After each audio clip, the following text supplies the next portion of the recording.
MP board class 10 students, अगर आप जून से सीरियस तैयारी स्टार्ट करना चाहते हो तो अगले 7 मिनट आपका पूरा साल बर्बाद होने से बचा सकते हैं। इस वीडियो में बताऊंगा क्या पढ़ना है, कैसे पढ़ना है और किस स्ट्रेटजी को फॉलो करना है। लेकिन सच बताऊं, 80% से ज़्यादा स्टूडेंट्स अभी भी यही सोच रहे हैं, यार शुरुआत कहाँ से करूं। और ऐसा होना बिल्कुल नॉर्मल है, क्योंकि अभी 3 तरह के स्टूडेंट्स देखने को मिल रहे हैं। पहला वो जो अभी भी चिल मोड में है, अरे अभी तो पूरा साल पड़ा है, बाद में देख लेंगे। दूसरे वो जो 9th के रिजल्ट से डरे हुए हैं, 9th में अच्छा स्कोर नहीं हुआ, अब 10 बोर्ड है, क्या होगा आगे। और तीसरा जो जोश में है, इस बार कुछ बड़ा करना है, 95% लाना है। अब ध्यान से सुनो, पढ़ाई करना प्रॉब्लम नहीं है, प्रॉब्लम है गलत शुरुआत करना। क्योंकि अगर शुरुआत गलत हुई ना, तो पूरा साल सिर्फ स्ट्रगल, कन्फ्यूजन और स्ट्रेस में निकल जाएगा। लेकिन अगर शुरुआत सही हुई, तो वही 10वीं जो बोर्ड एग्जाम कहलाती है, तुम्हारे लिए सबसे स्कोरिंग क्लास बन सकती है।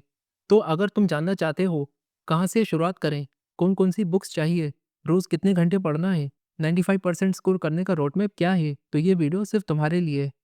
सबसे पहले एक सच्चाई समझ लो, कक्षा 10वीं डरावनी नहीं है। हाँ, ये बोर्ड एग्जाम है, लेकिन 9th के मुकाबले इसका सिलेबस ज़्यादा सिस्टमेटिक और स्कोरिंग है।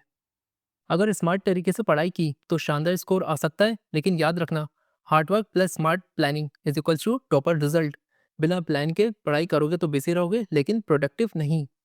अब आप किस तरह के स्टूडेंट हो, आप खुद से सवाल पूछो, तुम इन तीनों में से कौन हो। चिल मोड वाला स्टूडेंट, ये वो स्टूडेंट है जो सोच रहा है अभी तो छुट्टियां हैं, नानी के घर जाएंगे, शादी में एंजॉय करेंगे, अभी क्यों पढ़ें। देखो, एंजॉय करना गलत नहीं है, लेकिन अगर पूरा समय सिर्फ मज़े में निकाल दिया तो बाद में स्ट्रेस ही मिलेगा। दूसरे वो बच्चे जो 9 से डरे हुए हैं, अगर तुम्हारा 9 का रिजल्ट अच्छा नहीं आया तो पहले ये डर निकाल दो। हाँ, 9th और 10th कनेक्टेड है, लेकिन इसका मतलब ये नहीं है 9 का रिजल्ट खराब था तो 10 का रिजल्ट भी खराब आएगा।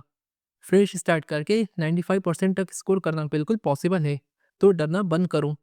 थर्ड आते हैं सीरियस स्टूडेंट। ये मेरा पर्सनल फेवरेट स्टूडेंट है, जो सोचता है इस बार परिवार का नाम रोशन करना है, कुछ बड़ा करना है, अच्छा स्कोर लाना है। लेकिन इसकी भी एक प्रॉब्लम है, इसे पता नहीं है कि शुरुआत कहाँ से करें, और यही वीडियो उस समस्या का हल है। सबसे पहले कौन कौन सी किताबें चाहिए। देखो, एक बहुत ज़रूरी बात समझ लो, सही किताबें मतलब सही तैयारी, ज़्यादा किताबें यानी ज़्यादा कन्फ्यूजन।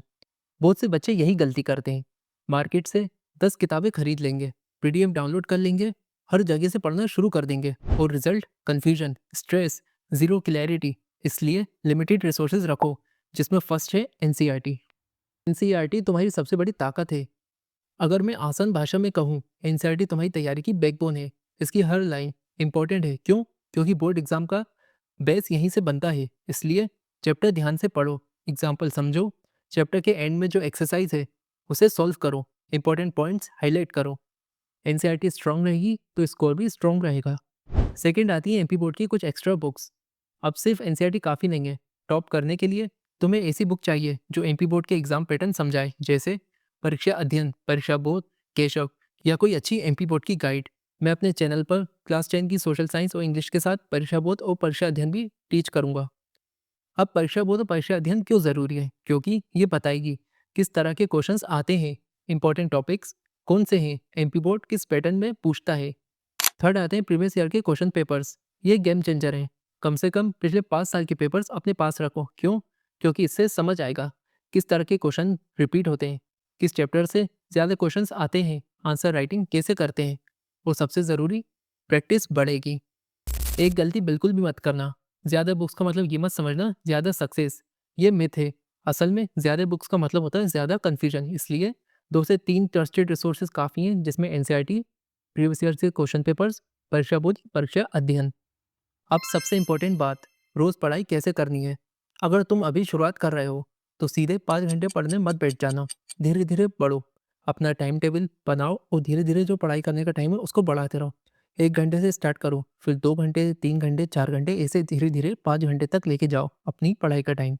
और ये वो पढ़ाई का टाइम होता है जो आप पर्सनली करोगे, ओके, कोचिंग और स्कूल के अलावा।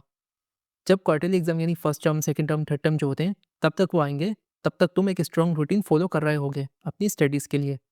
5 घंटे का स्टडी फॉर्मूला देखें तो 2 घंटे कॉन्सेप्ट लर्निंग। इसमें क्या करना है? चैप्टर ध्यान से पढ़ना है, लेक्चर देखना है, बेसिक कॉन्सेप्ट्स क्लियर करना है। क्योंकि अगर बेस मजबूत नहीं होगा तो आगे सब मुश्किल लगेगा। शॉर्ट नोट्स बनाओ, लेकिन ध्यान देना, नोट्स का मतलब किताब को छापना नहीं होता। शॉर्ट नोट्स बनाओ, छोटे पॉइंट्स लिखो, डेफिनेशंस लिखो, फॉर्मूलाज जो इंपॉर्टेंट होते हैं वो लिखो, इंपॉर्टेंट डेट्स को याद रखो, कीवर्ड्स पर फोकस करो ताकि रिवीजन फास्ट हो सके। 2 घंटे कॉन्सेप्ट को समझ लिया हमने, अब नेक्स्ट के 2 घंटे हमें प्रैक्टिस करना है। जब प्रैक्टिस का समय आए इसमें हमें क्या करना है, टेक्स्ट बुक से जो क्वेश्चन हैं उन्हें सॉल्व करो, एक्सरसाइज को सॉल्व करो, एनसीईआरटी के जो क्वेश्चन दिए हैं उन्हें सॉल्व करो, लाइक मैथ्स के अंदर दिए होते हैं। इंपॉर्टेंट क्वेश्चन करो, लास्ट ईयर कौन से क्वेश्चन आए थे वो देखो इस टॉपिक से, यहीं से असली इंप्रूवमेंट होता है। 2 घंटे कॉन्सेप्ट समझ लिया, 2 घंटे प्रैक्टिस कर ली, अब 1 घंटा रिविजन करना है। रिविजन सबसे अंडररेटेड चीज़ है, यही टॉपर और एवरेज स्टूडेंट में फ़र्क बनाता है। रिविजन में शॉर्ट नोट्स देखो, वीक टॉपिक जो हैं उन्हें दोबारा पढ़ो और डाउट्स को क्लियर करो। जब तक टॉपिक को 2 से 3 बार नहीं पढ़ोगे तब तक वो याद नहीं रहेगा। अब एक बात दिल से सुनो, अगर तुमने ठान लिया है कि इस बार अच्छा स्कोर करना है, अपने परिवार का नाम रोशन करना है, अपने घर की स्थिति बदलनी है, तो believe me you can do it. कक्षा 10वीं कोई पहाड़ नहीं है। सही स्ट्रेटेजी और कंसिस्टेंसी के साथ आप एक शानदार रिजल्ट दे सकते हो।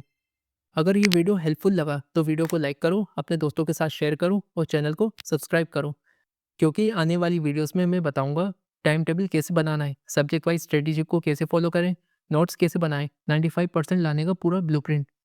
तब तक पढ़ते रहो, आगे बढ़ते रहो। See you in next video, thanks for watching.